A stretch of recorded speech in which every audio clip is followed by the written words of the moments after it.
"Get the hell down, you filthy animal! Face the curb before I blow your head off." The insult landed as the door was ripped open and Elijah Grant was driven into the asphalt, gravel tearing his knees through his slacks. A gun hovered so close it radiated heat, the officer's breath sour with coffee and contempt. "Luxury car! Wrong street!" the sergeant barked. Another parasite who thought he could sneak through here. Elijah laid his hands flat, jaw locked, suit sleeves grinding into dirt as orders stacked. Kneel, beg, don't look up. Blinds cracked open. They kept shouting, convinced he was powerless, never realizing the man kneeling commanded every badge they wore. Before continuing, comment where in the world you are watching from, and make sure to subscribe, because tomorrow's story is one you can't miss. The pre-dawn silence of Maple Ridge Estates stretched across perfect lawns like a blanket. Streetlights cast pale circles on empty sidewalks as Elijah Grant guided his black Mercedes past the identical two-story homes. His tie felt a bit tight, but his hands were steady on the wheel. The dashboard clock read 5:47 a.m. He'd planned this early arrival carefully. Time to settle in, review personnel files, and prepare for his first morning briefing as chief. 20 years of police work had taught him the value of quiet moments before major transitions. The rows of pristine houses blurred past his window. White columns, brick facades, and carefully trimmed hedges. Cookie-cutter affluence that screamed, "exclusive neighborhood." Elijah knew the type well. Places where certain people were expected to have a reason to be there. His reason was simple. He was their new police chief, whether they liked it or not. The gated entrance to Birchwood Drive loomed ahead, its decorative ironwork gleaming. Elijah slowed, checking his mirrors out of habit. That's when he saw them. Patrol lights erupting in his rear view, painting the pre-dawn street in angry reds and blues. His stomach tightened, but his expression didn't change. He signaled and pulled to the curb, positioning his car where the streetlight would illuminate the interior. Both hands moved to the top of the steering wheel, visible and still. Two officers approached aggressively, weapons already drawn. The taller one, Sergeant Brock Harlan, according to his nameplate, took the lead with his gun pointed directly at Elijah's head. Officer Devin Rudd flanked the passenger side, his stance tense and eager. "Hands where I can see them," Harlan bellowed, though Elijah's hands were already perfectly placed on the wheel. "Don't move!" "My hands are visible, officer," Elijah said calmly. "I'm headed to the station." "Shut up!" Harlan cut him off. "We got calls about a suspicious black male in a luxury vehicle casing homes in this neighborhood."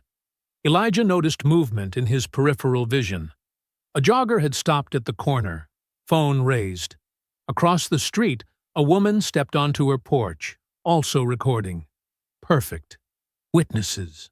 "I'm not casing anything." Elijah kept his voice level. "I'm actually—" "Exit the vehicle slowly." Harlan's voice dripped with contempt. "Keep those hands up where we can see them." Elijah complied precisely, movements smooth and deliberate. The morning air felt cool on his face as he stepped out. His tailored suit caught the streetlight. Charcoal gray wool, crisp white shirt, blue silk tie. Not exactly typical burglar attire. "Turn around! Face the car!" Harlan grabbed Elijah's shoulder roughly, fingers digging in. "There's no need for—" Elijah started. "I said shut up!" Harlan jerked him forward, slamming him against the Mercedes hard enough to knock the breath from his lungs. "You picked the wrong neighborhood to case, boy." More curtains twitched in nearby windows. More phones appeared, recording. Elijah forced himself to breathe slowly, steadily. He'd been here before. The performance of power, the casual cruelty, the audience of comfortable people watching safely from behind glass. "Step back from the car," Harlan ordered, yanking Elijah's arm. "Toward the grass, now!" Elijah moved as directed, noting details automatically. The way Rudd's gun hand trembled slightly. The growing crowd of onlookers. The specific angle of the porch camera that would have captured everything so far. "Get down on your knees," Harlan commanded, shoving Elijah toward the immaculate lawn. A child's voice carried clearly from across the street.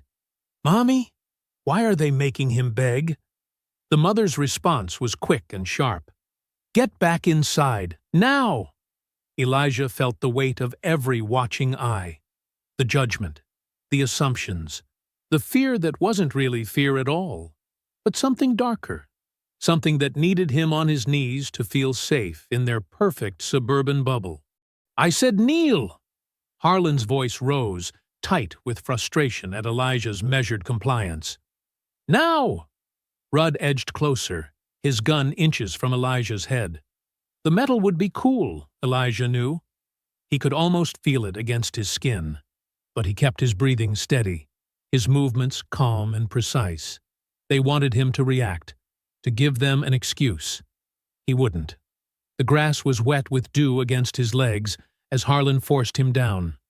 The sergeant's hand pressed heavily on his shoulder, making a show of dominance for their audience. Elijah could smell fresh-cut grass and gunmetal, could hear the soft whir of phones recording, could feel the weight of dozens of eyes watching this piece of street theater from behind their pristine windows. "This is what happens," Harlan announced loudly, clearly playing to his audience, "when people who don't belong here try to cause trouble in our neighborhood." Rudd shifted nervously, weapons still trained on Elijah's head. The young officer's excitement had an edge of uncertainty now, as if something about this scene wasn't playing out quite the way he'd expected. The morning sun was just starting to peek over the roof lines, catching the dew on the perfect lawn where Elijah knelt. Another day in Maple Ridge Estates was beginning. Behind curtains and windows, people who would later claim they saw nothing, watched intently, absorbing every detail of this lesson in what their neighborhood was, and wasn't supposed to be. Elijah's knees pressed into the damp grass, his palms open and steady at shoulder height. Each breath came slow and measured, despite the weight of Harlan's hand grinding into his shoulder. Morning dew soaked through his suit pants, Italian wool that cost more than these officers probably made in a week. See how cooperative they get when they know they're caught? Harlan projected his voice like an actor on stage, playing to his suburban audience. His swagger had the practiced ease of someone used to performing this particular show. The neighbors watched from their manicured lawns and pristine porches. Some held phones up openly, others peered through blinds, all of them silent witnesses to this morning's entertainment. Tessa Caldwell stood on her front porch in a blue bathrobe, smartphone steady in her hands. She'd been about to leave for her morning run when the patrol lights lit up the street. Now she couldn't look away from the scene unfolding on her usually quiet block. "Ma'am!" Harlan barked at her suddenly, making her jump. "Get back inside! This is a police matter!" Tessa flinched, but didn't move, her finger still on the record button. Something felt wrong about this stop. The man on his knees was wearing a suit that probably cost more than her monthly mortgage payment. His car was spotless, high-end, and his calm demeanor didn't match Harlan's aggressive theatrics. "I said get inside!" Harlan's voice cracked with authority. "Or you'll be interfering with police business." This time, Tessa retreated, but only to her doorway. She kept recording through the glass storm door, her hands trembling slightly but the camera steady. Elijah's eyes moved methodically, cataloging details. Birchwood Drive street sign, house numbers 1422 and 1425, visible in his peripheral vision. The jogger who'd stopped was now talking rapidly into his phone. The patrol car's dash cam had a clear view of everything, assuming it was actually running. Rudd shifted his weight, gun still aimed at Elijah's head, but his confidence seemed to be wavering. Sweat beaded on his upper lip despite the cool morning air. Harlan leaned down close to Elijah's ear, his voice dropping to a taunting whisper. Now you understand how things work in this neighborhood, right? This is what happens to people who don't know their place. The sergeant's breath smelled like stale coffee and mint gum. His badge caught the rising sunlight, number 647 gleaming gold against dark blue uniform. Good neighborhoods like this, Harlan continued, clearly enjoying himself, they stay good because we make sure certain elements know they're not welcome here, no matter what kind of car they're driving or suit they're wearing. Elijah remained perfectly still, watching Harlan's face. The sergeant's smirk grew wider with each word, his sense of power and control reaching its peak. This was the moment when they felt most certain, most untouchable. "I'm Elijah Grant," he said clearly, voice carrying across the quiet street. "I'm your new police chief." The effect was instant. Harlan's smirk froze, then cracked like thin ice. His hand jerked away from Elijah's shoulder, as if burned. Rudd's gun dipped, then snapped back up, his eyes wide with sudden uncertainty. "You're—" Harlan's voice trailed off. The swagger vanished, replaced by something closer to panic. "My appointment letter is on the passenger seat," Elijah said calmly, "along with my badge and credentials. Feel free to verify." Harlan lunged for the car door, movements jerky and desperate now. Papers rustled as he snatched Elijah's phone and the letter, eyes scanning frantically. His face drained of color. "Ah! Dispatch," he barked into his radio, voice suddenly professional and polite. "Need to confirm something. The new chief, he was supposed to start today, correct? Now?" Elijah slowly lowered his hands, brushing grass from his knees as he stood. His movements remained deliberate, non-threatening. "Officer Rudd," he said quietly, "you can lower your weapon now." Rudd's gun dropped instantly, his face flushed red with embarrassment or fear or both. "I'll need both your names and badge numbers for my report," Elijah continued in the same measured tone. "Though I suppose I already have yours, Sergeant Harlan. Number 647, correct?" Harlan was still clutching Elijah's phone and papers, his previous confidence shattered. "Sir, this was clearly a misunderstanding. We had reports of suspicious activity in the area and—" "Badge number, Officer Rudd?" Elijah interrupted smoothly. 823, sir," Rudd stammered. The radio crackled. "Confirmed, Unit 4. Chief Grant's start date is today. Do you need any other information?" "Negative. Dispatch," Harlan replied quickly, trying to salvage some semblance of professional tone. "Just a routine verification. Everything's fine here." Elijah noted the growing horror on both officers' faces as the full impact of their actions began to sink in. The witnesses who'd recorded everything, the dash-cam footage, the new chief of police, forced to his knees on his first day, in full view of the community he was meant to protect and serve. "My phone and papers, please, Sergeant," Elijah said, holding out his hand. Through the cruiser's window, Elijah watched the pristine houses of Maple Ridge slide past like a suburban slideshow. Each property looked carefully maintained, matching mailboxes, regulation height hedges, and lawns mowed in perfect diagonal stripes. From the back seat, he noticed how Harlan drove with one hand draped over the wheel, taking corners too fast, running stop signs like they were optional suggestions. The morning sun caught the gold wedding band on Harlan's finger as he adjusted the rearview mirror, angling it to watch Elijah. His earlier panic had settled into something harder, more calculated. "Beautiful neighborhood, isn't it, Chief?" Harlan's voice dripped with false courtesy. "Very exclusive, very particular about who belongs here." Elijah met his eyes in the mirror but didn't respond. He'd seen this pattern before. The subtle threats wrapped in polite small talk, the territorial marking disguised as friendly conversation. The station came into view, a modern building of glass and stone, designed to project authority while fitting into Maple Ridge's upscale aesthetic.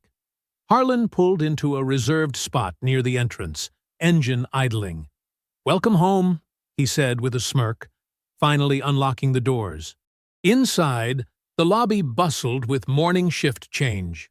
Conversations died as Elijah entered, replaced by stares and whispers. Officers, who moments ago had been laughing over coffee, now stood straighter, uncertain how to handle this disruption to their routine. Captain Lyle Mercer descended the main stairs like he was stepping onto a stage. His uniform was perfectly pressed, his smile practiced and professional. Everything about him screamed respectable authority figure, exactly the kind of image Maple Ridge wanted to project. "Chief Grant," Mercer called out, extending his hand. "I cannot apologize enough for this morning's unfortunate miscommunication. I've already been briefed on the situation." His handshake was firm but not aggressive, his tone carefully calibrated to sound concerned without admitting fault. This was a man used to managing perceptions.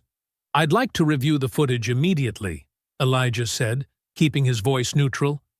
"Both dashcam and body cams." A flicker of something, annoyance, worry, crossed Mercer's face before his smile reset. "Of course, though I'm afraid we've had some technical difficulties this morning. System glitch affected several units during that time window. We're looking into it." Elijah glanced at Harlan's chest, where his body cam sat dark and silent. "Your cameras seem to be malfunctioning now, Sergeant." Harlan touched the device with exaggerated surprise. "Must have caught that same glitch, sir." "Technology, right?"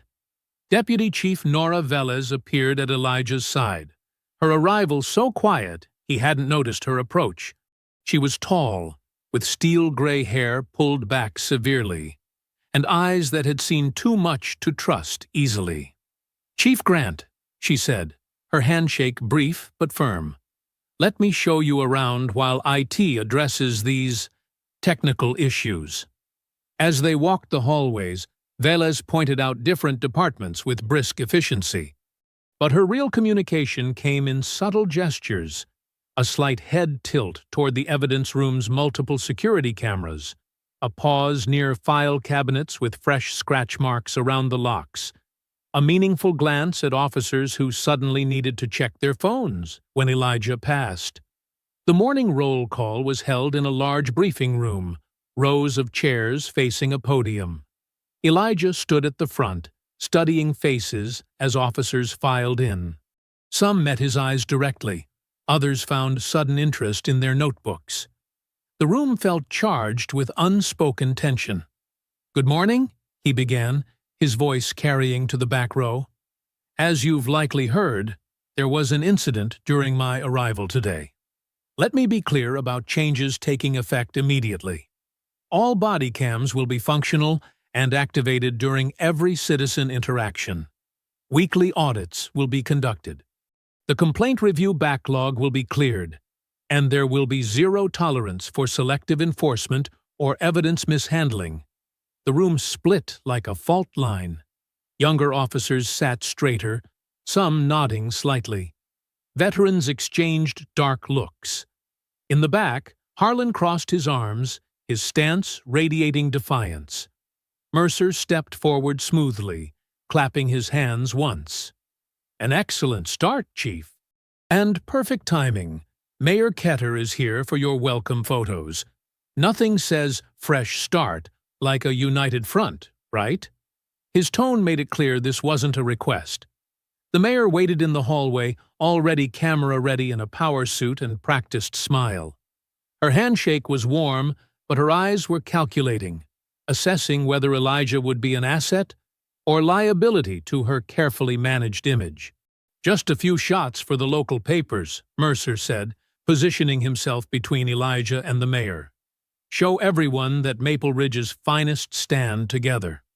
Elijah nodded, understanding the game.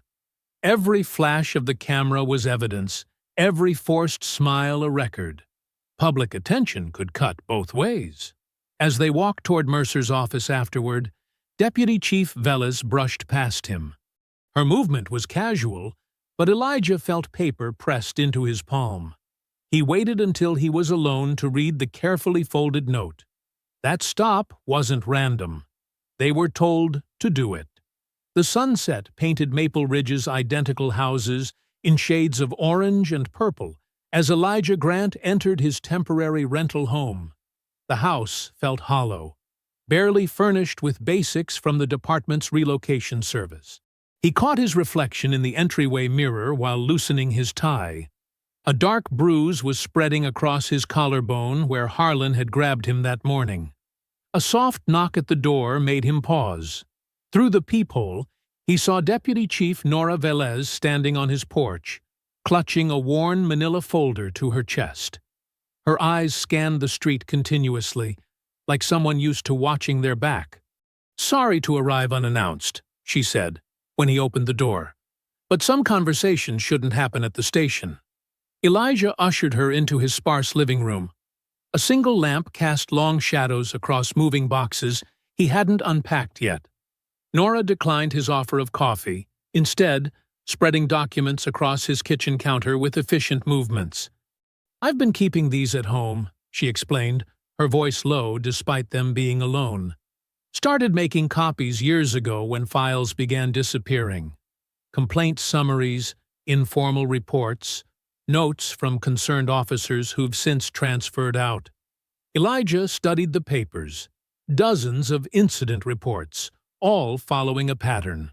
Traffic stops concentrated around HOA zones, harassment complaints that vanished from official records, witness statements that went nowhere. "Look at the addresses," Nora pointed to a series of locations. "They target specific streets, ones near the fancy developments or country club. Anyone who doesn't fit their idea of who belongs here." She pulled out more papers, these ones showing dropped charges and dismissed cases. "They're smart about it. Make the stop, create fear, then usually drop charges later. But the message is sent. Most residents are too scared to file formal complaints anymore." Elijah nodded, remembering the faces watching from windows that morning. "How deep does this go?" "Deeper than just bad cops," Nora said. "Town council, HOA boards, business owners, they all benefit from keeping certain people out, making them feel unwelcome." She glanced at his bruise. "Or putting them in their place." Elijah reached for his phone, scrolling to find a number he'd researched before taking the job. Reverend Samuel Boyd had been leading his congregation in Maple Ridge for over 30 years. If anyone knew the community's true pulse, it would be him. As the phone rang, Nora organized the documents into neat piles. "Be careful who you trust, Chief. Even the ones who seem helpful might be reporting back." The Reverend answered on the third ring, his voice deep and steady. "Reverend Boyd speaking." "Reverend, this is Chief Grant. I was hoping we could meet somewhere private to discuss community concerns." "Ah, yes. I heard about your welcome this morning." There was a weight of understanding in his tone. "My church has a side office. Very quiet, very discreet." Before Elijah could respond, his phone buzzed with a text message. The image made his jaw tighten. A high-resolution photo of him kneeling on the curb that morning. The angle was perfect, professional, captured from a position no casual neighbor could have managed. The caption read, "We can make you kneel again." A second message followed immediately with his rental address, down to the house number. Nora saw his expression change. "What is it?" He showed her the messages. Her face hardened. "That's not from a patrol camera or bystander. That's surveillance quality." "They're letting me know they have eyes everywhere," Elijah said, his voice controlled despite the anger building in his chest. He turned back to his phone call. "Reverend, would tomorrow evening work?" They arranged a meeting time as Nora gathered her documents. Before leaving, she paused at the door. "They'll try to isolate you first, then discredit you. Then—" She didn't finish the sentence. Alone again, Elijah moved through the house methodically, checking windows and doors. The threatening texts weren't just intimidation. They were a message that the corruption went beyond rogue officers. This was about power structures, about who controlled this carefully manicured suburb's true face. He sat at his kitchen table, making notes in a fresh notebook. Step 1. Identify potential allies in the department. Officers who might be tired of looking the other way. Step 2. Begin implementing reforms that seemed reasonable on paper, but would expose patterns when properly documented. Step 3. Gather evidence quietly, building a case that couldn't be buried in missing paperwork. From his briefcase, he removed a small electronic device, a personal recorder designed to look like a typical pen. He'd purchased it after accepting the job, suspecting he might need backup documentation. As he installed a fresh battery, his thumb brushed over the activation switch. The night pressed against his windows, the street outside too quiet. Somewhere in this neighborhood, someone was watching his house, reporting his movements. They thought they'd hired a token figure, someone they could control through fear and isolation. Elijah checked the recorder's functionality, speaking softly into the silence of his kitchen. You wanted a symbol. You hired a storm. The next morning's darkness clung to Maple Ridge like a stubborn shadow. Elijah Grant pulled into the police station parking lot at 5:45 a.m., his headlights cutting through wisps of early fog. Deputy Chief Nora Velez waited by the side entrance, 2 coffee cups in hand, her expression tense but controlled. You're going to need this, she said, handing him a steaming cup. Word's already spreading about your audit plans. They walked through empty corridors, their footsteps echoing off institutional tile. The night shift officers glanced up as they passed, some nodding respectfully, others suddenly finding their paperwork fascinating. Elijah noticed how the morning crew started filtering in early. Unusual for this hour, but they were curious about their new chief's moves. In his office, Elijah spread out the initial audit documents while Nora closed the door. I've flagged the most suspicious patterns, she said, pointing to highlighted sections. Camera malfunctions that coincide with complaint times. Patrol logs with missing hours. Incident reports that contradict witness statements. Let's start with body cam compliance, Elijah said, logging into the department's system. Every working camera, every active officer. Captain Lyle Mercer appeared in the doorway like he'd been summoned, his smile practiced and gleaming. Chief Grant, good morning. I see you're diving right in. Captain, I'll need access to the equipment logs and maintenance records. Of course, of course.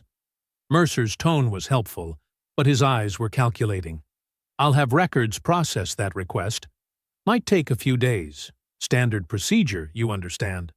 The records are digital, Captain. Access should be immediate. True, but proper channels matter.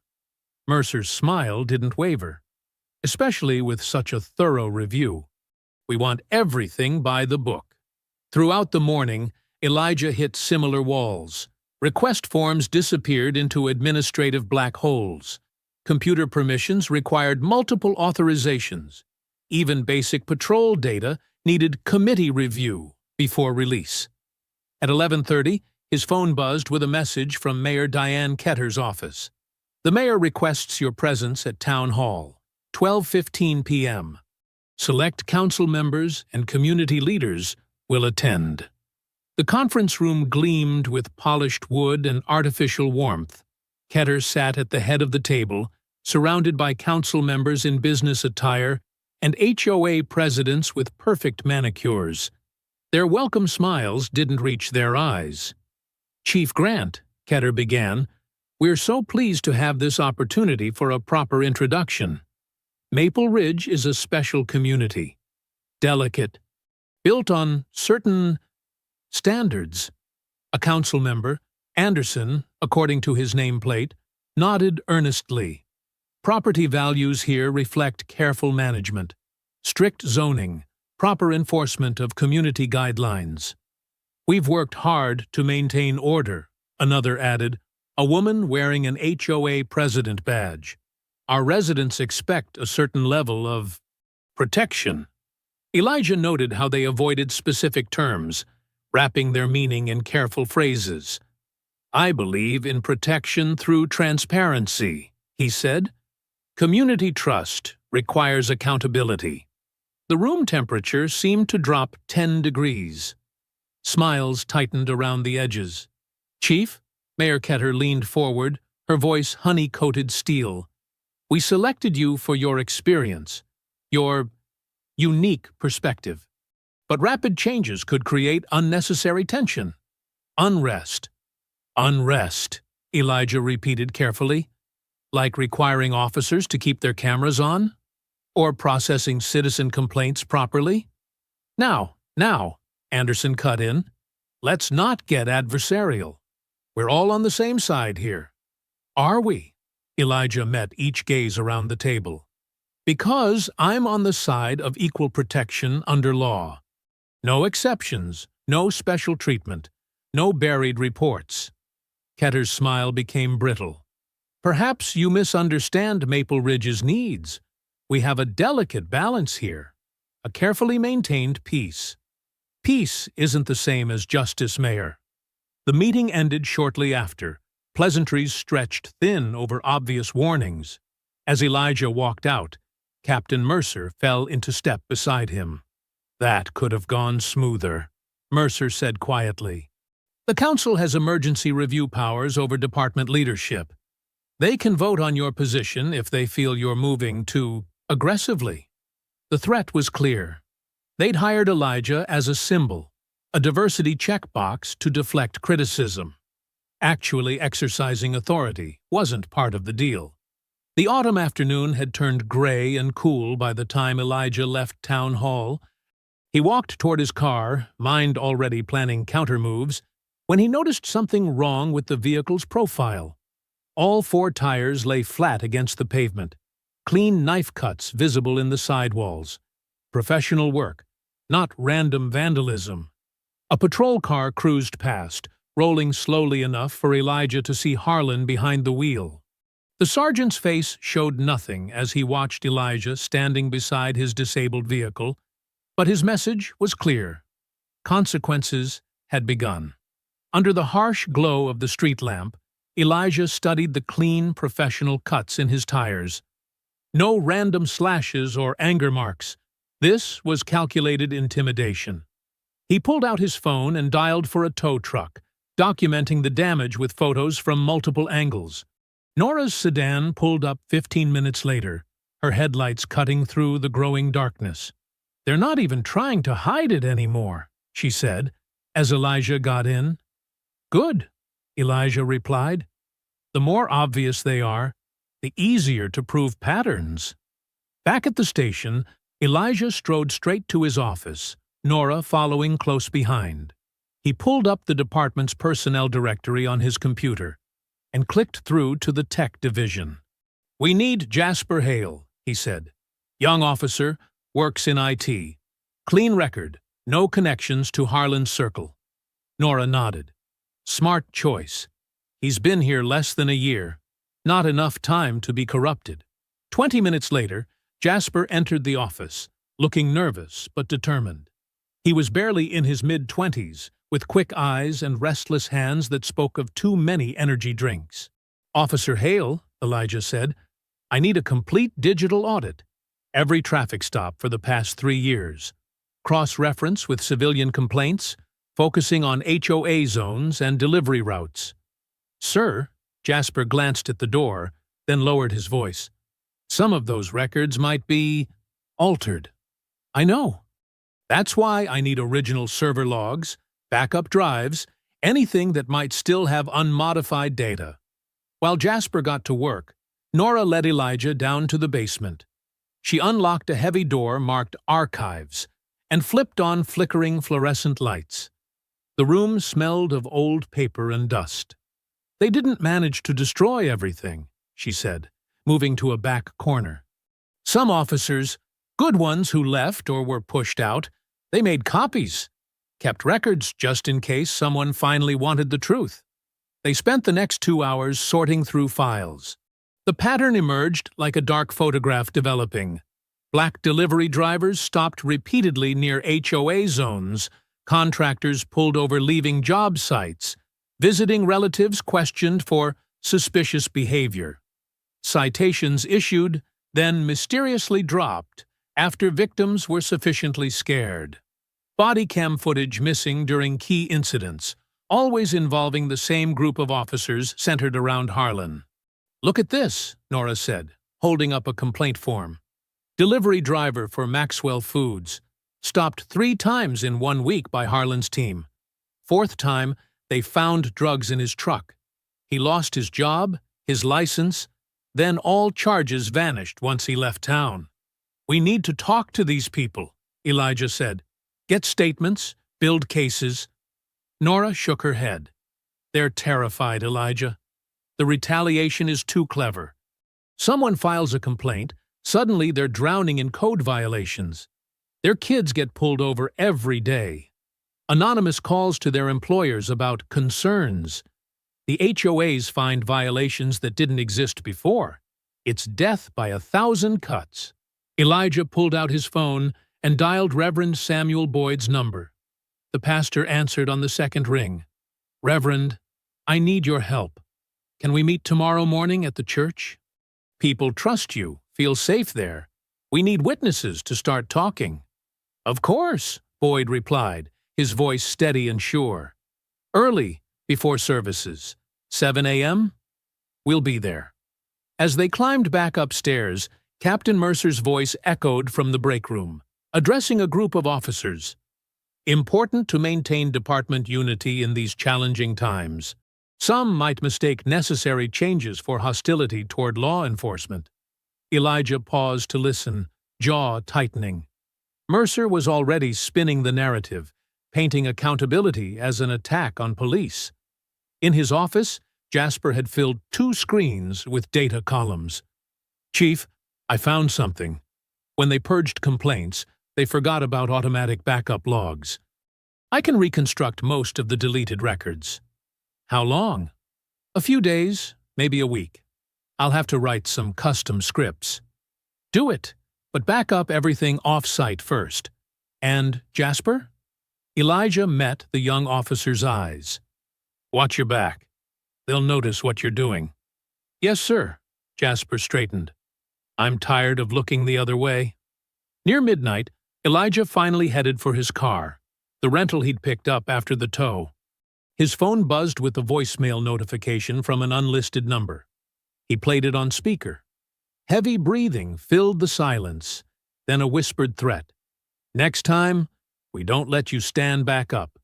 He saved the message, adding it to his growing evidence file. The threat wasn't surprising, but its desperation was revealing. They were scared of what he might find. Good. Fear made people sloppy, and sloppy meant mistakes. The empty parking lot felt exposed, shadows stretching between pools of security lighting. But Elijah took his time walking to his car, movements deliberate and unhurried. Let them watch. Let them see that threats wouldn't make him flinch or rush or look over his shoulder. They wanted him afraid, which meant fear was their weakness, not his. Elijah's phone buzzed as he stepped out of Reverend Boyd's church into the bright afternoon sun. The morning meeting had been tense but productive. Residents sharing stories in whispers, decades of fear finally finding voice.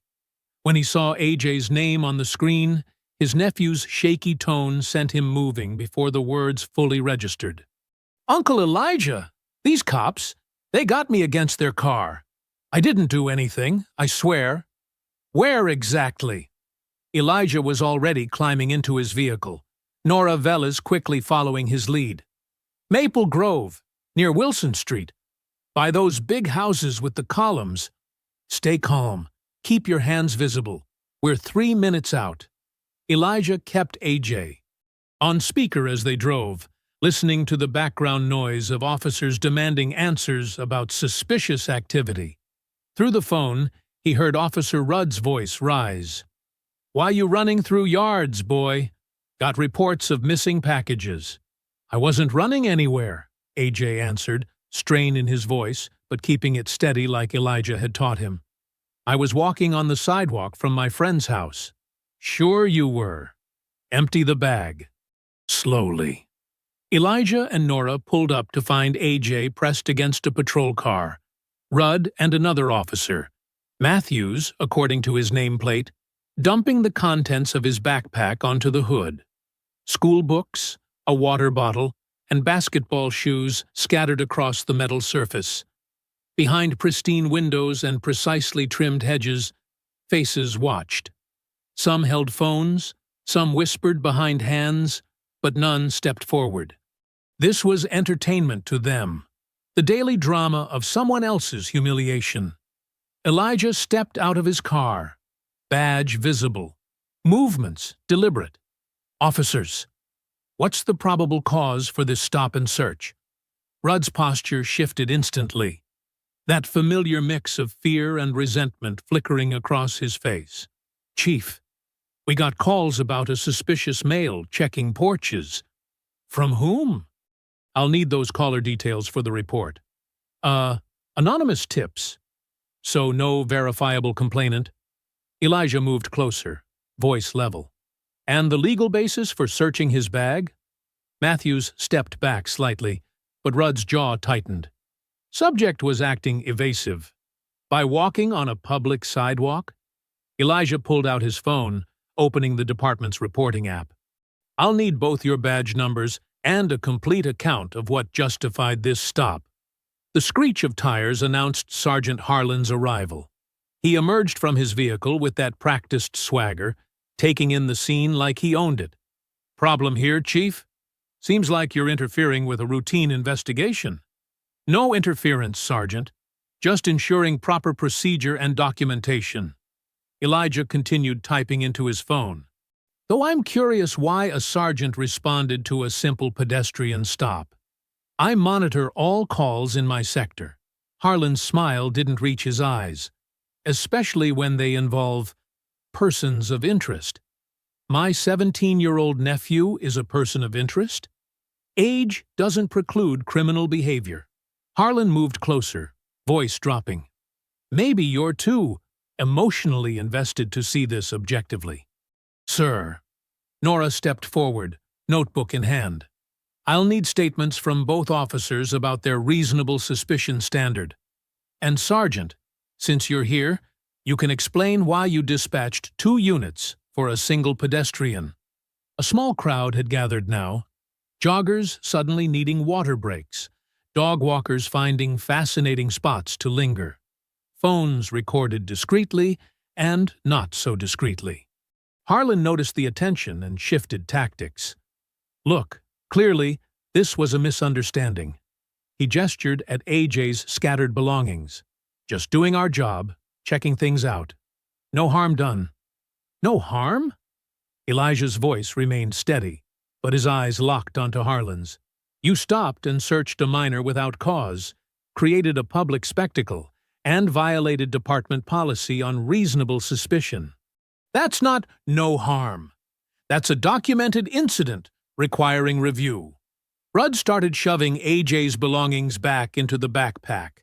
Suddenly clumsy, Matthews found somewhere else to look. Harlan's smile turned brittle. You're free to go, Harlan told AJ, making it sound like a threat. Consider this a warning about staying where you belong. Oh, he belongs right here, Elijah said quietly. And this stop will be fully investigated, not buried. Nora, please get Officer Rudd and Matthews's statement details. I want their narrative on record before it changes. The gathered crowd began dispersing as Nora collected information and Elijah photographed the scene. AJ stood straight, controlled, but Elijah could see the tension in his shoulders, the careful way he accepted his backpack without sudden moves. Later that evening, sitting across from each other at Elijah's kitchen table, AJ pushed his food around his plate. The bruise where they'd grabbed his arm was darkening. They knew exactly who I was, he said finally, voice low. Called me Chief's boy when you couldn't hear. Said I should tell you. Tell you to watch yourself. Look at me. Elijah waited until AJ met his eyes. They wanted you scared.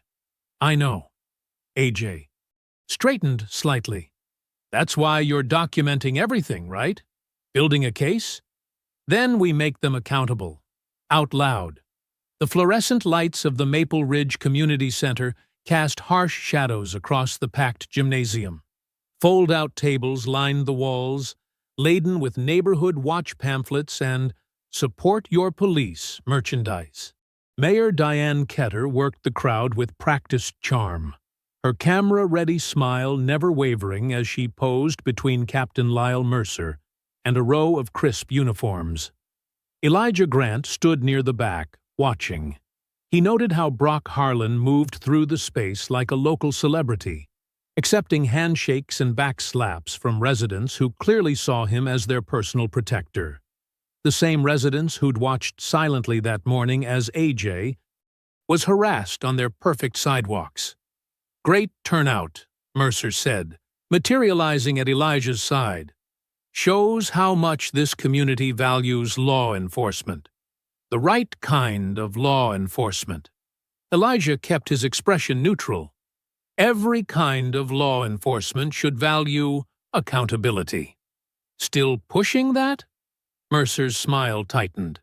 After today's unfortunate incident with your nephew? Some might question your judgment when family's involved. The threat was clear, but Elijah had expected it.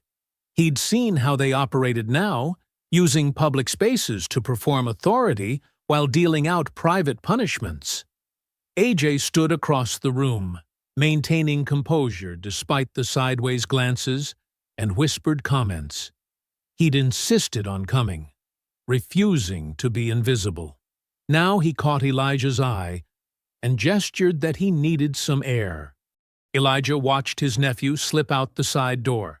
Then he noticed Officer Rudd, out of uniform but unmistakable, following with two men he recognized from town council meetings, regular fixtures at police fundraisers, and Back the Blue rallies. "Excuse me," Elijah said to Mercer, already moving. The night air was thick with humidity. As Elijah rounded the building's corner, he heard voices before he saw them. Harsh, mocking tones that set off every alarm in his mind. "Look who thinks he belongs here," Rudd was saying, his off-duty swagger enhanced by liquid courage. "The chief's pet project." AJ stood with his back to the wall, shoulders square despite being surrounded. The two men with Rudd, middle-aged, prosperous-looking in their polo shirts and expensive watches, crowded closer. "Maybe you need another lesson about staying in your place," one of them slurred, jabbing a finger toward AJ's chest. "Back away," Elijah's voice cut through the darkness. "Now!" Instead of retreating, the man closest to AJ shoved hard, sending him stumbling. "Or what, Chief? Gonna cry racism again?" Elijah moved forward, measured steps eating up the distance. "Last warning. Step back and walk away." The first punch came from the left, telegraphed by an amateur's wild swing. It clipped Elijah's jaw, more insulting than damaging. He absorbed the impact, letting his training take over. The attacker pressed forward, expecting Elijah to crumble. Instead, Elijah stepped inside his reach, used the man's momentum against him, and dropped him with a precise combination of moves that left him gasping on the pavement. The second man charged like a bull, all rage and no technique. Elijah redirected him smoothly, pinning him against the wall with controlled pressure on his shoulder and wrist. "Don't," Elijah warned, as the man struggled. Rudd lunged from the side, probably hoping to claim Elijah had attacked an officer. But Elijah had been watching for it. He shifted his weight, caught Rudd's arm, and used the officer's own forward motion to introduce him to the brick wall, firmly enough to stop the attack, carefully enough to leave no lasting damage. "Phone out! Recording everything!" called a woman's voice from the doorway. Tessa Caldwell stood there, arm steady as she documented the scene. She'd been one of the silent observers during AJ's morning harassment. Not anymore. Elijah kept his voice calm, professional. AJ, you okay? Yes, sir. AJ's voice was steady. Police sirens wailed in the distance, growing closer. Right on cue, Brock Harlan emerged from the shadows into the security light's glare. His face split into a predatory grin as he surveyed the scene. 3 men sprawled or staggering, the chief standing over them, multiple witnesses arriving. Harlan's expression said it all. This was exactly what they'd wanted. A chance to paint Elijah as the aggressor, the angry black man they could finally justify removing. The fact that he'd defended himself and his nephew with minimal force wouldn't matter in their version of events. But Harlan hadn't counted on Tessa's phone, still recording, or the other devices that had appeared in doorways and windows, capturing truth that couldn't be buried in missing paperwork or convenient system glitches. The sirens grew louder as Harlan's grin promised consequences. He thought he was watching Elijah's career end. He was wrong. The dashboard clock read 11:47 p.m. as Elijah eased his car into his rental's driveway. His jaw throbbed where the punch had landed, and his shoulders ached from the controlled takedowns. He'd spent 3 hours giving statements, watching Rudd and his drinking buddies try to twist self-defense into assault. His phone buzzed before he could get out of the car. Nora Velez's name flashed on the screen. "They're moving fast," she said without preamble. "Mercer's already got his version spreading. Says you attacked Rudd without provocation, used excessive force on civilians." Elijah pressed his fingertips against his temples. "We have witnesses. Phone footage. They're working on the witnesses now. Tessa Caldwell already got 3 visits from code enforcement about violations on her property. The others are getting similar pressure. Document everything," Elijah said. "Every visit, every sudden citation, already on it." But that's not all. Mayor Ketter called an emergency town hall for tomorrow morning. 10 a.m. sharp. They're pushing hard on this chief. Elijah finally left his car, muscles protesting as he climbed the porch steps.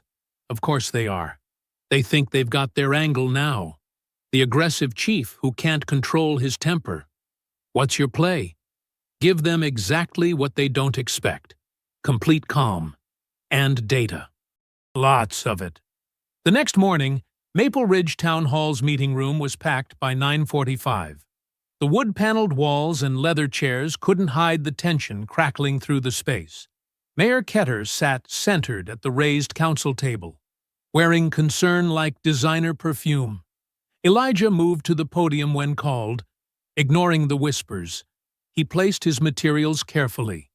Stop data analysis, complaint patterns, camera compliance rates. His bruised jaw drew stares, but he kept his posture relaxed, professional. "We're here," Mayor Ketter began, "because of growing concerns about department morale and community trust under Chief Grant's leadership style." The word choice was deliberate. Leadership style, not assault allegations. They were playing a longer game.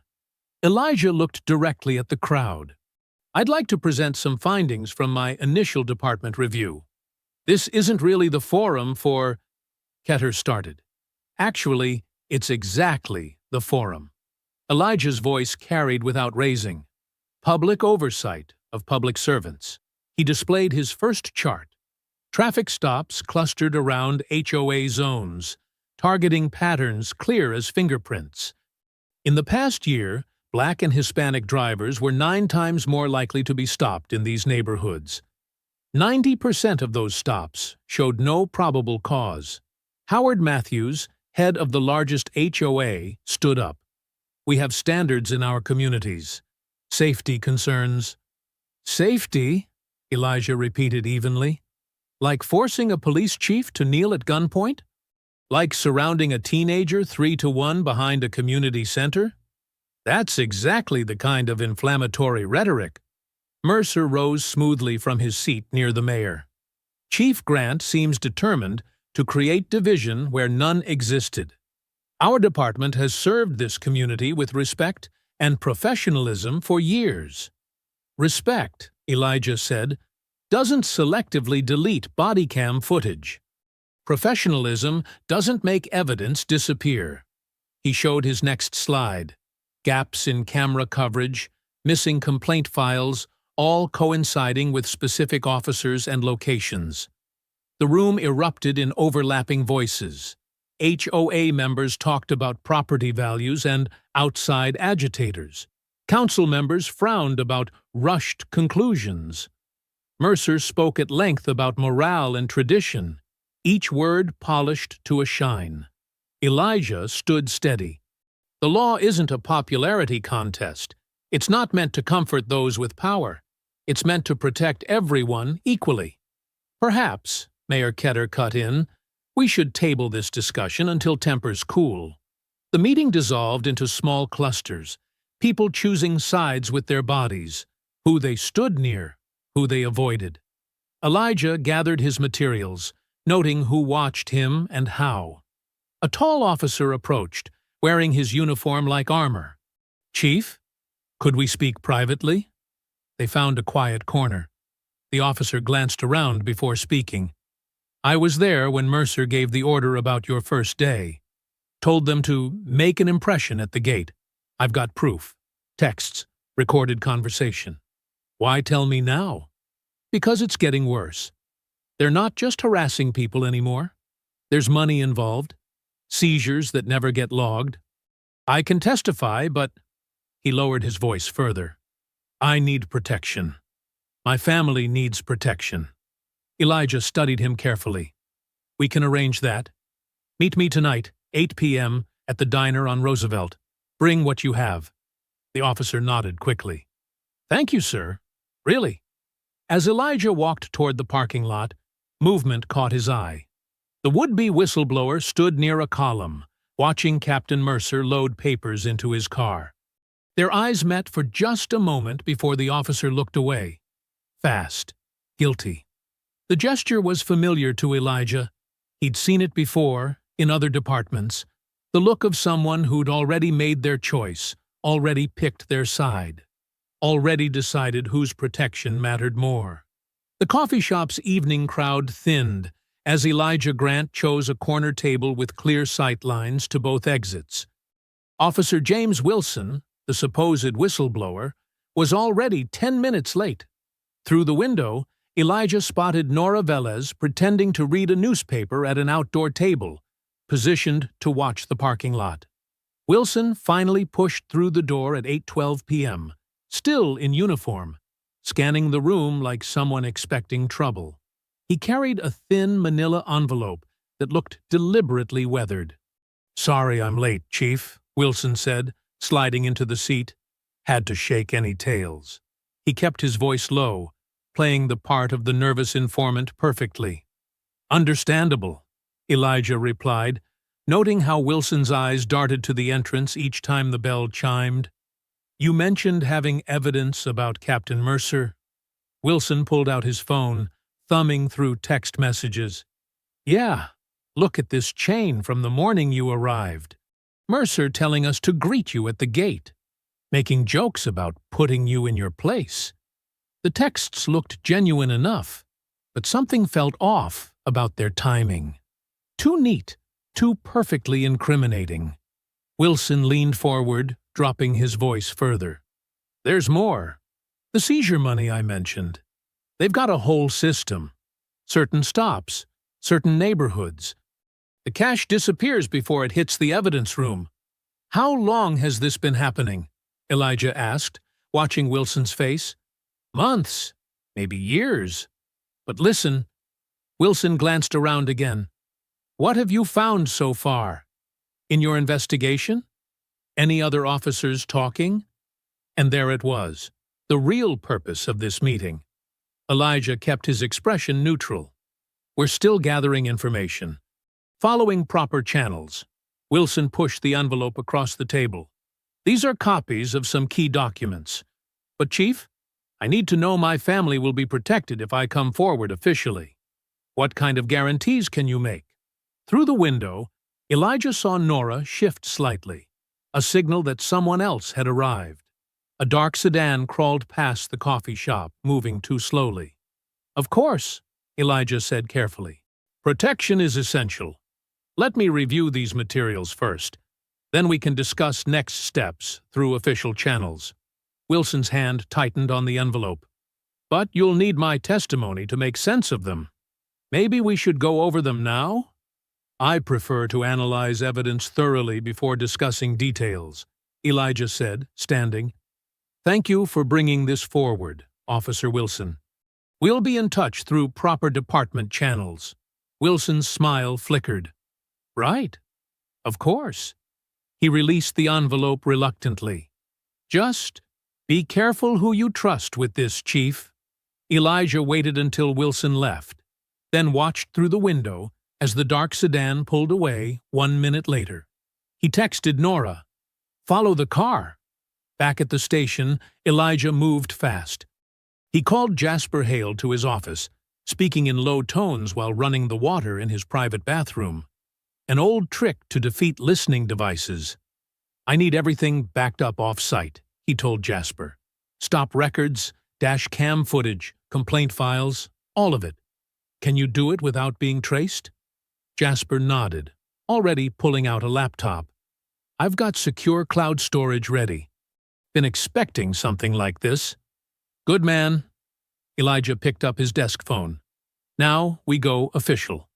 He called the State Oversight Board, formally requesting an external audit based on pattern evidence. The investigator on the night desk sounded interested, especially when Elijah mentioned selective enforcement and missing evidence. They scheduled an intake call for 9 a.m. sharp. For the first time in days, Elijah felt momentum shifting. State involvement would make it harder for Mercer to bury things. The corrupt network would have to be more careful, which meant more chances to catch them slipping. He called home to check on AJ. I'm fine, Uncle E, AJ said, just doing homework. Stay inside tonight, Elijah insisted, and keep your phone charged. I know. They're not going to try anything else so soon. Humor me. Elijah had just hung up when his cell phone buzzed. Nora. Wilson went straight to Mercer's house, she reported. Stayed 20 minutes. Now they're both headed to the station. Anything else? Yeah. The evidence clerk, Paula Martinez. She's not answering her phone. Her car's still in the lot, but no one's seen her for hours. Elijah's chest tightened. He grabbed his keys and badge, already moving. Meet me at evidence storage. Now. The storage room door was ajar when they arrived, light spilling into the dark hallway. Inside, drawers hung open. File boxes gaped empty. The careful organization from that morning was destroyed. And in the center of the room, Paula Martinez's access card lay broken on the floor. Call it in, Elijah ordered. Full investigation, everything by the book. And find Martinez. They found her an hour later, locked in a supply closet 2 floors up. Shaken, but unhurt. She described 2 masked men who had forced her to unlock the evidence room, then trapped her upstairs. Near midnight, exhausted, Elijah returned to his office. A single piece of paper waited on his desk. His own complaint form from the kneeling stop, stamped in red ink that still looked wet. Unfounded. He picked it up carefully, hearing Nora's footsteps in the doorway behind him. Martinez is giving her statement now, she said quietly. But the files are gone. All of them. Not all, Elijah replied, still staring at the red stamp. They left us this one. Which means they're getting sloppy. The red ink on the unfounded stamp hadn't dried completely, smearing slightly under Elijah's thumb. Past midnight, the station felt hollow, each footstep echoing through empty corridors. The sound of running made him look up. Nora Velez burst through his office door, her face tight with urgency. The access logs, she said, slightly out of breath. Someone altered them. They erased 2 hours of entries between 8 p.m. and 10 p.m. Replace them with routine patrols. Elijah placed the complaint form carefully on his desk. Paula Martinez, how is she? Shaken but stable. Giving her statement to Internal Affairs now. Nora closed the door behind her. She says the men knew exactly what files to take. This wasn't random. Of course not. Elijah stood, pacing the small office. They're eliminating evidence before the state team arrives. The whistleblower meeting was just to keep me distracted. Heavy footsteps approached from the hallway. Captain Lyle Mercer appeared in the doorway, his silver hair perfect even at this hour, his smile practiced and cold. Quite a situation we have here, Mercer said smoothly. But don't worry. It's being handled. Handled? Elijah turned to face him. A clerk was assaulted. Evidence was stolen. I'm calling state oversight right now. That won't be necessary. Mercer's smile didn't waver. This is an internal matter requiring proper procedure. Besides, the mayor has called an emergency council session for dawn. All other actions need to wait until after that meeting. This isn't about procedure, Elijah said. This is obstruction. Careful, Chief. Mercer's voice hardened slightly. Making accusations without evidence. That could be seen as creating a hostile work environment. Nora stepped forward. We have Martinez's statement. From a clerk who was admittedly trapped in a closet for hours? Mercer raised an eyebrow. Hardly reliable. Now, if you'll excuse me, I need to prepare my report for the council. After Mercer left, Elijah checked his watch. 12:45 a.m. Go home, Nora. Get some rest. We'll need clear heads in the morning. You should rest too, she said. But her expression said she knew he wouldn't. Elijah drove home first, parking quietly in the driveway. Inside, he found AJ asleep on the couch, history textbook still open on his chest. Elijah carefully removed the book and draped a blanket over his nephew, studying the young man's face. In sleep, AJ looked younger, more vulnerable, a reminder of everything at stake. At 5:30 a.m., Elijah parked near Town Hall. The sun hadn't risen yet, but Reverend Samuel Boyd was already waiting outside, his tall frame casting a long shadow in the street lights. Nora arrived moments later, carrying coffee. Whatever happens in there, Reverend Boyd said quietly, remember, the community stands with you. They're going to try to isolate you, Nora added, handing him a coffee cup. Make you look dangerous. Inside, the council chamber was packed despite the early hour. Camera phones pointed at Elijah as he took his seat. Mayor Diane Ketter sat at the center of the raised dais, her perfectly styled hair and pressed suit a stark contrast to the exhausted faces around her. Thank you all for coming at this difficult hour, Ketter began, unfolding a typed statement. Recent events have forced us to address serious concerns about leadership and safety in our community. She read smoothly, each word calculated. Loss of confidence, deteriorating morale, use of force concerns, community alarm. The phrases blurred together, building a wall of respectability around what was really happening. Captain Mercer took the podium next, his voice grave. 2 nights ago, our chief physically attacked an off-duty officer behind the community center. This follows a pattern of aggressive behavior and departmental disruption that has created an untenable situation. Elijah started to stand, but Nora's hand touched his arm. A warning. This wasn't a hearing. It was theater. Therefore, Mayor Ketter continued, effective immediately, Chief Grant is placed on administrative suspension pending full investigation. During this period, he is barred from entering the police station or accessing any departmental resources. The room erupted in murmurs. Phones kept recording. Elijah remained seated, his face carefully neutral, even as his pulse thundered in his ears. He noticed Wilson, the fake whistleblower, smirking from the back row. Additionally, Ketter said, given the seriousness of these concerns, We've appointed Captain Mercer as acting chief until this matter is resolved.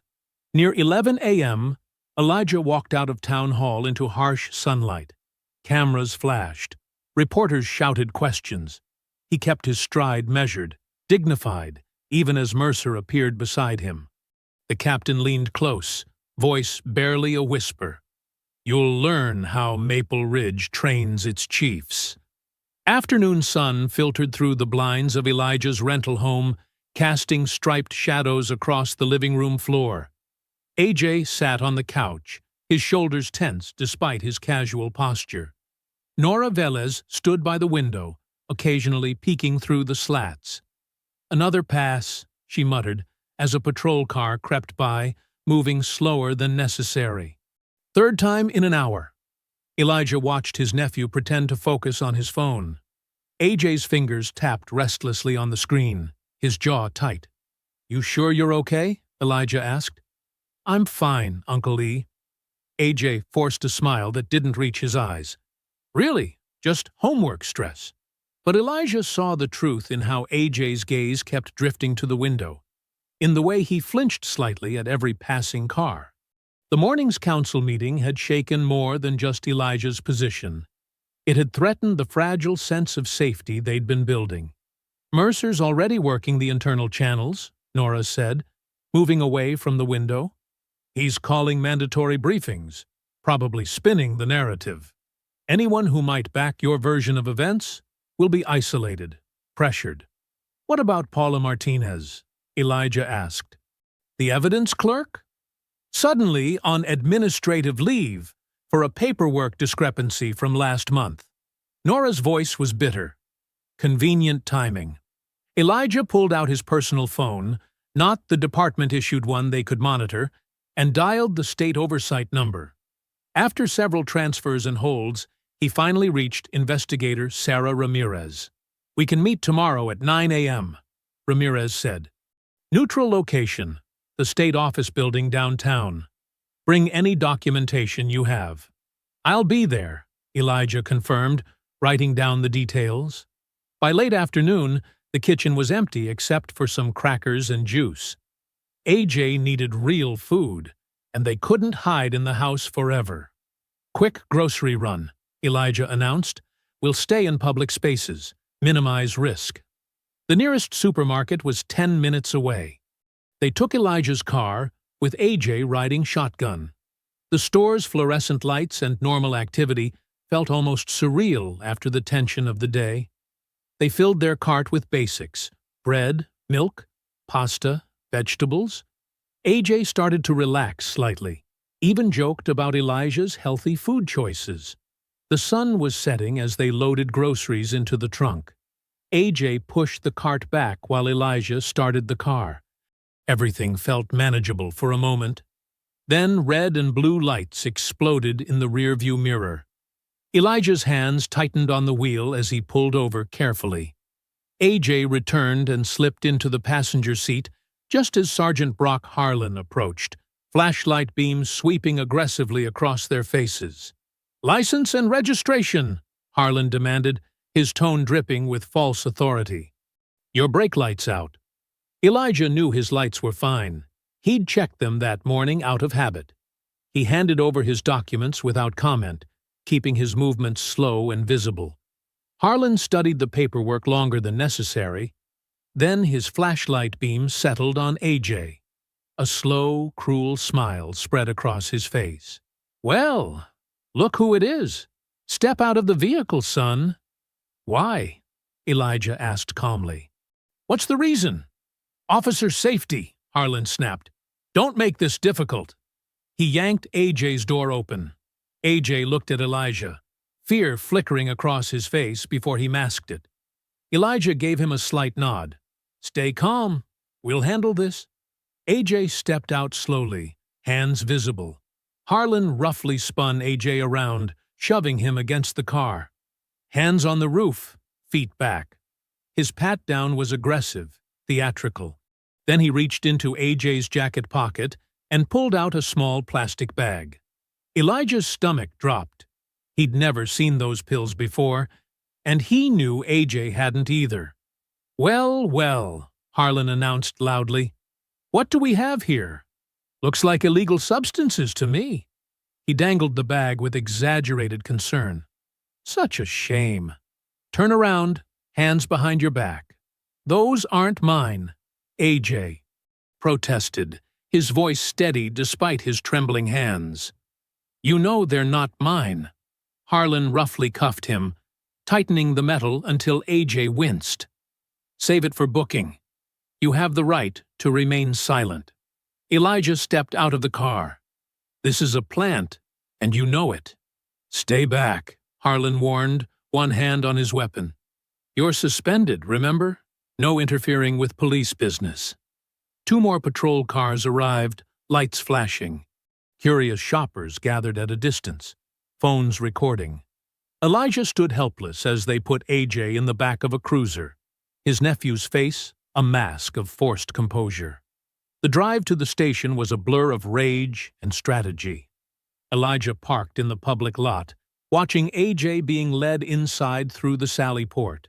When he tried to follow through the front entrance, the desk sergeant, one of Mercer's loyal followers, blocked his path. I'm sorry, she said, not sounding sorry at all. You're suspended, sir. No access to the building. Through the glass doors, Elijah caught a glimpse of AJ being escorted down the hallway, his head held high despite the handcuffs. Night had fallen completely now, and the fluorescent lights cast harsh shadows across his nephew's face. The church's side door creaked open into darkness. Reverv. Samuel Boyd ushered Elijah Grant and Nora Velas inside quickly, checking the empty parking lot before locking up behind them. Their footsteps echoed in the silent sanctuary as they made their way to the basement stairs. Watch your step, Reverend Boyd whispered. Light switch is at the bottom. Fluorescent lights flickered to life, revealing a large meeting room with folding chairs and cork bulletin boards. Coffee makers lined one wall, and a projector screen hung at the front. The space felt safe, separate from Maple Ridge's manicured threats. Elijah's shoulders sagged with exhaustion as he sank into a chair. His phone showed another rejected call to the station. Still no contact with AJ. Nora paced the linoleum floor, her face tight with controlled anger. Others are coming, Reverend Boyd said, checking his watch. Trusted people only. They'll use the back entrance. Within 20 minutes, a small group gathered. Tessa Caldwell arrived first, clutching her phone like a lifeline. She'd been recording more than just porches lately. Her camera roll held truth the department couldn't erase. 2 elderly deacons followed, then a retired teacher who'd filed complaints about racial profiling last year. They sat in a loose circle, voices low but determined. They're using AJ to break you, Nora said bluntly, stopping her pacing. The timing's too perfect. Right after your suspension, when you can't access the building or intervene officially. Elijah nodded. Plant drugs, create a record, damage both our credibilities at once. They think if they hurt him enough, I'll either quit or lose control. Those pills weren't his, Tessa interjected. Everyone who knows AJ knows that's impossible. He tutors my daughter in calculus, for heaven's sake. Evidence doesn't matter if they control the narrative, Reverend Boyd said. They've had years to perfect this playbook. A soft knock interrupted them. Jasper Hale slipped in, carrying a laptop and external drive. The young IT officer looked nervous, but resolute as he set up at a folding table. I've been tracking patterns, he said, fingers flying over the keyboard. Every time Harlan's unit makes a controversial stop, there's a body cam malfunction. The gaps aren't random. He pulled up a calendar view dotted with red markers. See? Clusters around complaint dates. Nora moved to a corner and returned with her purse. She withdrew a thick manila envelope, sealed with evidence tape. I started making copies 3 years ago, she said quietly, after they buried the Thompson family's complaint. Kept everything off-site, dated and notarized. She spread documents across the table. Complaint summaries, patrol logs, internal memos with damning margins notes. Years of paper truth they thought they'd erased. "There's more," Elijah said. He reached into his jacket and produced a small recording device, no larger than a pen.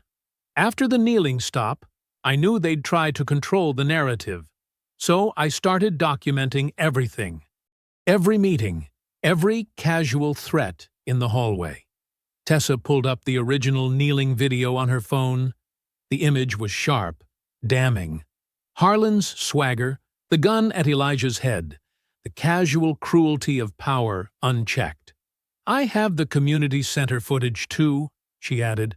"Shows exactly who swung first." Revner Boyd grabbed a notepad. "Okay, let's plan this hour by hour. State oversight meets you at 9 a.m. We need everything copied, secured, and witnessed before then." They divided tasks with quiet efficiency. Jasper would transfer digital files through secure channels. Nora would organize her documents chronologically. Tessa would prepare statement about both videos. The deacons offered to gather more witnesses. Carefully, through trusted networks only. "We need a chain of custody they can't challenge," Elijah said.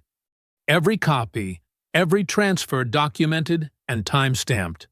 His phone lit up with AJ's mugshot, already posted to the department's booking page. They'd rushed it online, wanting maximum exposure. In the photo, AJ stared straight ahead, his young face set in a mask of dignity under harsh booking lights. The sight hit Elijah like a physical blow. His nephew was spending the night in a cell, surrounded by the same men who'd framed him. But AJ's expression in the photo wasn't broken. It was defiant. He was his uncle's blood, after all. Time blurred as they worked. Coffee grew cold in styrofoam cups. Papers rustled. Keyboards clicked. Outside, the sky remained dark, but hints of pre-dawn gray began seeping through basement windows. Close to 3 a.m., Elijah found himself staring at AJ's mugshot again. The familiar rage rose in his chest, but it was different now. Not the hot fury that makes mistakes, but something colder and more focused. His voice, when he spoke, carried the weight of absolute certainty. "They wanted me to beg. Tomorrow, they beg for mercy from the truth." Dawn painted the county building's windows in pale orange as Elijah Grant walked through security. Nora Velez carried a heavy accordion file beside him, while Jasper Hale balanced his laptop and external drives. Reverend Samuel Boyd brought coffee for everyone. They'd need it after the sleepless night. The conference room sat far from public areas, its walls bare except for a state seal. 2 investigators waited inside, Sarah Martinez from the Oversight Division and James Cooper from Internal Affairs. They stood as Elijah's group entered, professional handshakes masking the gravity of the moment. "Thank you for meeting us early," Martinez said, gesturing to the long table. "We understand time is critical, especially with your nephew's situation." Elijah nodded, keeping his voice steady. "Let's start with the pattern." He turned to Jasper. "Show them the stop data first." Jasper connected his laptop to the room's projector. Charts and graphs filled the screen, red dots clustering around specific streets, specific times, specific demographics. "Each point represents a documented stop," he explained. "The gaps show where footage mysteriously fails or reports go missing.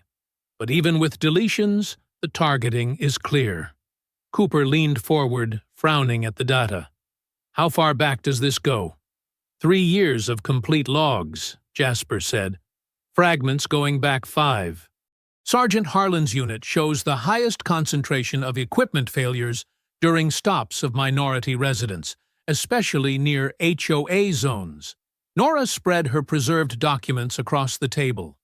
"These are the original complaints, before they were altered or buried. Notarized copies, stored off-site." She pointed to specific dates. "See how the pattern escalates after each attempted reform?" Martinez examined the papers carefully. comparing dates to Jasper's data. This shows systemic behavior, not isolated incidents. The coordination suggests command-level involvement. Captain Mercer orchestrates everything, Elijah said. He maintains plausible deniability, while Harlan's team handles enforcement. Mayor Ketter provides political cover. He played selected clips from his concealed recorder. Hallway threats, coded warnings, the subtle language of institutional intimidation. Cooper's expression darkened as he listened. They're not even trying to hide it.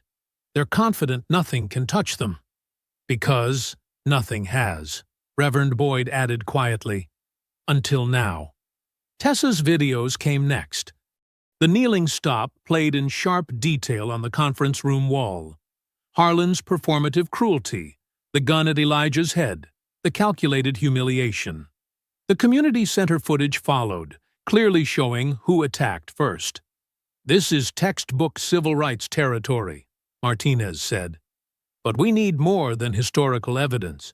We need to catch them in a current violation, something they can't bury or explain away. Elijah laid out a map of Maple Ridge. The annual charity parade is this afternoon. It's Mercer's Pride event, all about image and control. He'll want his trusted officers handling security. That's not enough, Cooper warned. We need them to commit a clear violation. They will, Elijah said, because I'm going to give them something they can't resist. He outlined his plan. Leak information through a specific dispatcher known to feed intel to Mercer. Let them think Elijah stored proof of Mercer's direct involvement. The kneeling stop order, documentation of their forfeiture scheme, in a secured locker at the station annex. They'll have to move fast, Nora added. With state oversight involved, they know their window is closing. Martinez nodded slowly. We can have surveillance in place. If they break in or plant evidence, they will, Elijah said. Mercer's too careful to do it himself, but Harlan and Rudd are predictable. They'll try to finish me before the parade. Make it public, make it hurt. I'll coordinate with the federal civil rights team, Cooper said. They can be nearby, ready to move. He paused. What about your nephew?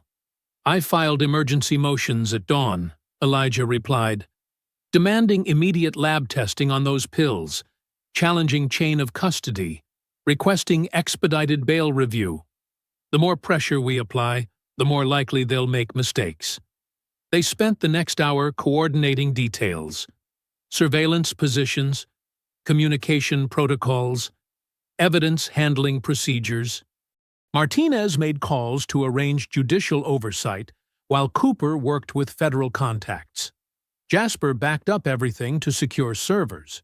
Reverend Boyd left to organize community witnesses for when things broke open. Through the conference room windows, they watched Maple Ridge wake up. Sprinklers hissed on perfect lawns. Garbage trucks made their rounds.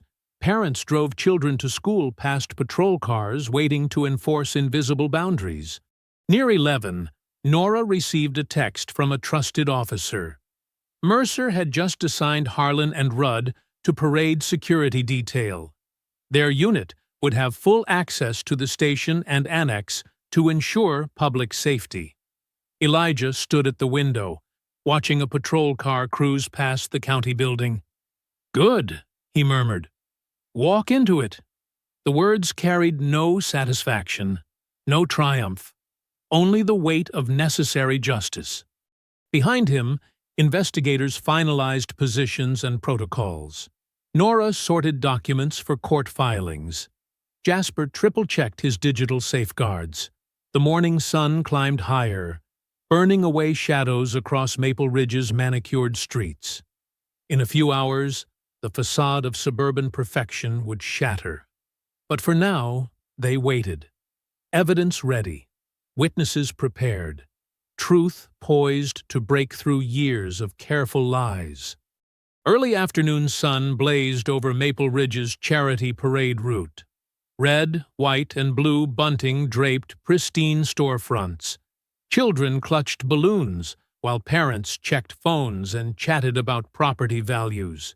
News cameras captured Mayor Diane Ketter beaming from a small stage, her cream suit gleaming as she stood beside Captain Lyle Mercer's crisp uniform. "Maple Ridge represents the very best of community values," Ketter announced to scattered applause.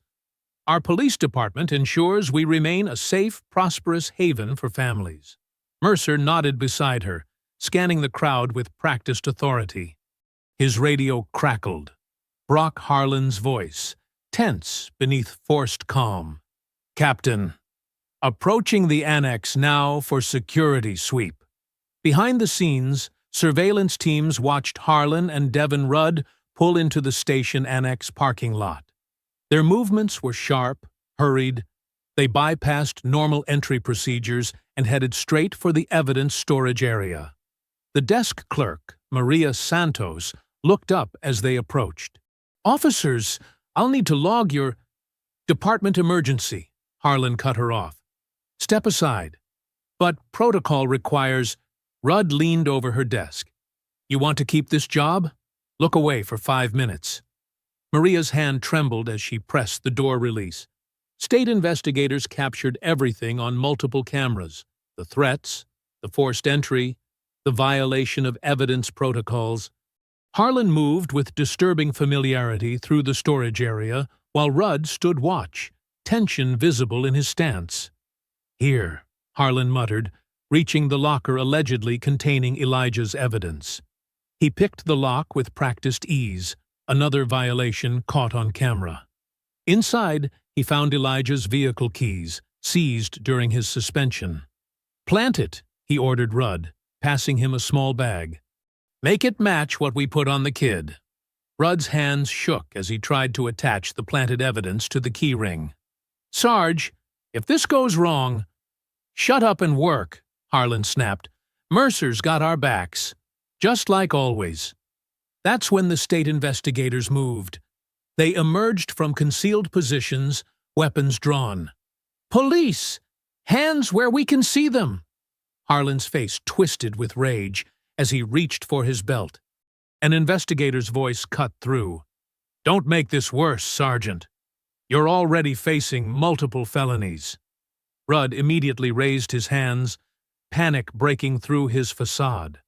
"Sarge, don't—" Harlan froze, fury warring with self-preservation. Finally, he raised his hands, spitting curses as investigators moved in to cuff them. At the parade route, Mercer's radio crackled with code signals. His expression shifted microscopically as he processed the message.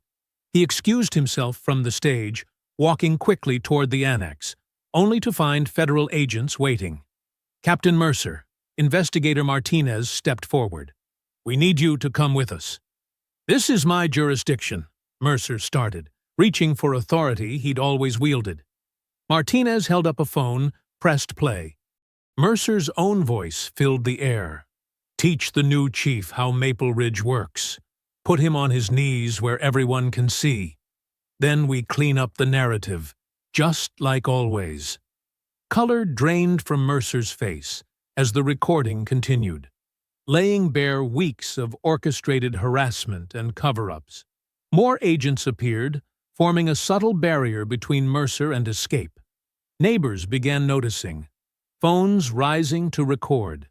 Hours later, an emergency council session packed town hall.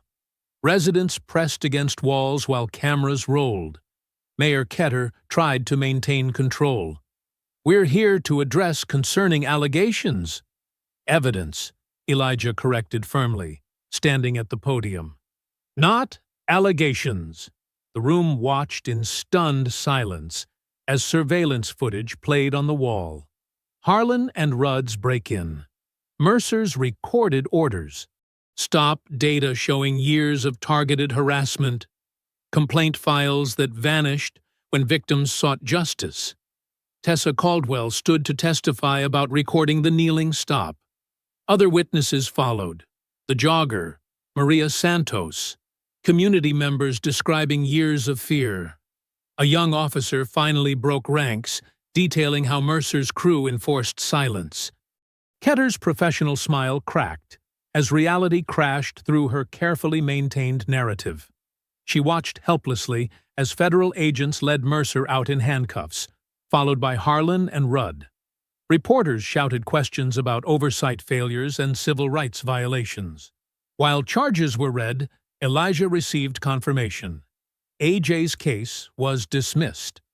The planted evidence showed clear tampering, and the alleged pills failed basic forensic tests. AJ would be released within the hour. As evening settled over Maple Ridge, Elijah stood on Birchwood Drive, exactly where he'd been forced to kneel weeks ago. The manicured grass felt different under his feet now. He took out his chief's badge, not a symbol of permission anymore, but a promise of accountability. Neighbors emerged from their homes, no longer hiding behind curtains. They watched as patrol cars carried Mercer and Harlan away, the corrupt officers looking suddenly small in the open air. Their power, built on fear and silence, dissolved under community witness. Mrs. Zhang from across the street walked over, the same woman who'd pulled her child away during the kneeling incident. "Chief Grant," she said softly, "I'm sorry I didn't speak up before. If you enjoyed the story, leave a like to support my channel and subscribe so that you do not miss out on the next one. On the screen, I have picked 2 special stories just for you. Have a wonderful day."